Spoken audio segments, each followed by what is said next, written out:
जैसा कि आप सभी जानते हैं, भारतीय जनता पार्टी केंद्रीय प्रशिक्षण शिविर मंडल पृथ्वीगंज में शिविर प्रशिक्षण का कार्यक्रम चल रहा है। परम श्रद्धेय डॉक्टर श्यामा प्रसाद मुखर्जी जी, पंडित दीनदयाल उपाध्याय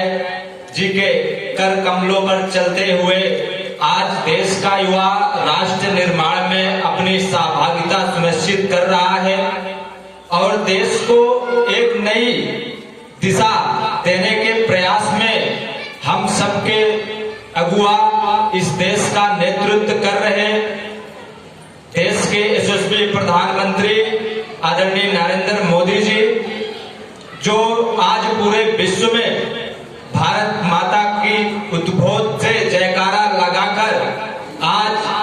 भारत को एक सशक्त राष्ट्र के रूप में एक मजबूत नींव की तैयारी किया है, जो इस देश के सभी नागरिकों को गौरवान्वित महसूस करती है। ऐसा कई वर्षों से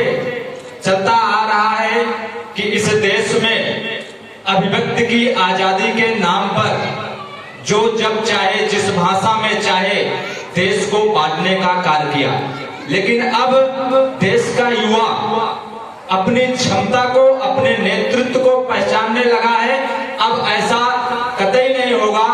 कि इस देश के में और जेएनयू से लेकर कश्मीर में जो नारा लगाते थे टुकड़े टुकड़े गैंग के सदस्य कि भारत तेरे टुकड़े होंगे, हम उनसे कहना चाहता हूं कि अब वह दिन चला गया। अब यह अखंड भारत के रूप में विकसित होगा। अब खंड खंड भारत का सपना देखना छोड़ दो गद्दारों, क्योंकि अब इस देश में वही रहेगा जो इस देश की मिट्टी को पहचानेगा, जो इस देश का अन्न जल वायु को ग्रहण करता है। ऐसे लोगों का यह भारत देश है, यह देश गद्दारों का नहीं है। कश्मीर में बैठे घुसपैठी जो आतंकवादियों को शरण देते हैं, महबूबा मुफ्ती से लेकर फारूक अब्दुल्ला जैसे देश के गद्दारों ने सदैव इस देश में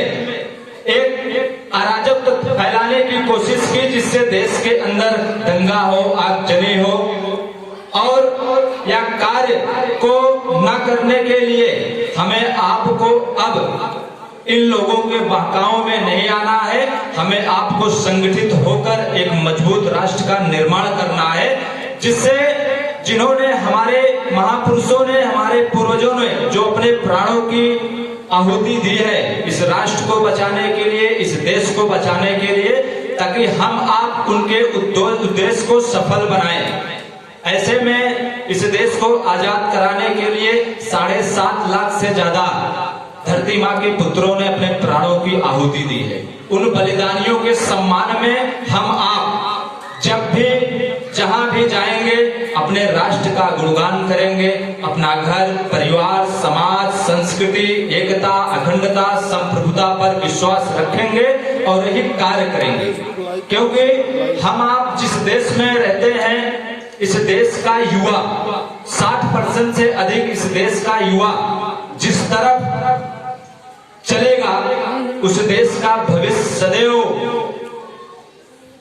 फूलती और फटती नजर आएगी। ऐसे युवाओं को अपने घर परिवार से, अपने पूर्वजों से, अपने संस्कार शिक्षा रहित ऐसा व्यवस्था के रूप में सुचारू रूप से चलाने का कार्य किया जाएगा, जिससे हम आप शिक्षित होंगे, स्वावलंबी बनेंगे, आत्मनिर्भर बनेंगे, हम लोग आर्थिक रूप से मजबूत होंगे। जरूरी नहीं कि हम सभी को सरकारी नौकरियां ही मिले, या देश का युवा खूब अच्छे से पढ़े, उनकी अच्छी शिक्षा हो, अच्छा स्वास्थ्य हो, ताकि हम आप सदैव स्वस्थ रहे, मस्त रहे, जहां रहे वहां पर अपनी छवि को प्रदर्शित करते रहें, लोगों को लगे कि मैं एक भारतीय हूं, मैं अपनी मातृभूमि को, अपनी मातृभाषा में, मैं स्वदेशी के रूप में जब हम आप एक कदम आगे बढ़ाएंगे तो एक खुशियां होंगी। हमारे गांव देश समाज के जो लोग आज ऐसे कार्यों से वंचित हैं वो भी हम लोगों का साथ देंगे, तब हम आप कंधे से कंधा मिलाकर चल सकेंगे। इसी के साथ मैं अपनी वाणी को विराम देता हूँ। जय श्री राम, जय माता दी।